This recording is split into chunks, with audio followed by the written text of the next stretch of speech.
Good morning, friends around the world. As we continue to consider the different kinds of transformative anger, which helps us tear down walls and bridges in our relationships with those we're close to and those we love, let's move on to look at spiritual transformative anger. Many years ago, I had a meeting with my bishop when I was an aspirant for holy orders within the Episcopal Church. He was a wonderful man, and even though I didn't know him personally at the time, he left me feeling like I was his own son. During that meeting with me, he shared how part of his spiritual formation was the practice of centering prayer. He encouraged me to do the same. So I went home and I learned all about this form of meditation.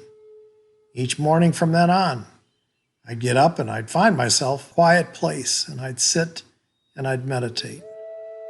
Centering prayer is not so much about praying as it is about escaping to the quiet, listening to the silence, and enjoying being in the presence of your loving God. We'll talk about the practice a little later in this meditation. As I shared in a prior meditation here, I honestly thought I was wasting my time for the first couple of weeks I entered into this practice of centering prayer. Then something grabbed me. I started noticing how other people were changing. They seemed to be kinder, happier, more loving towards me. Even the behavior of some of the more difficult personalities in my life seemed to improve. Then the light bulb went on. Duh. People weren't changing. I was. Over the years, what I've come to realize about this practice is that God knows what we need far better than what we do ourselves. Whatever changes are needed to occur in order for God to make us bridge builders, God will do it over time. So what does centering prayer have to do with spiritual transformative anger? Remember, in the beginning of this meditation series, I spoke of how anger is a blessing and not a curse. Well, that's true. And this is also true. Anger can be a poison that covers the true self. At best, this poisonous anger prevents us from knowing our true self until we deal with the toxic form of anger that builds walls.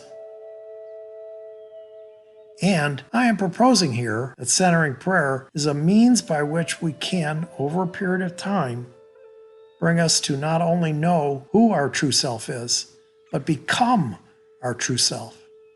Remember, God made each of us perfectly. He didn't make any mistakes.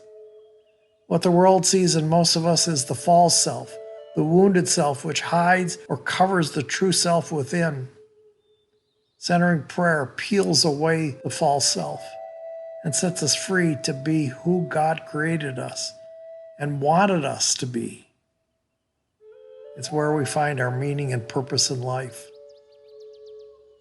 Let's spend the rest of the time we have together this morning and consider the 4 simple steps towards our true self.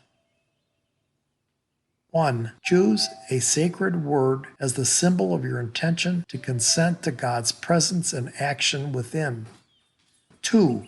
Sitting comfortably and with eyes closed, settle briefly and silently introduce the sacred word as the symbol of your consent to God's presence and actions within. 3. When engaged in your thoughts, and thoughts can include body sensations, feelings, images, and reflections. When engaged with your thoughts, return ever so gently to the sacred word.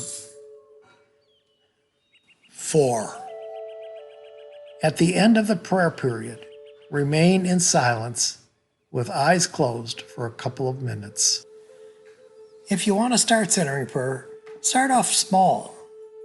Start off doing 5 minutes a day and work your way up to 20, 30, 40 minutes per day. You may find it's a life changer.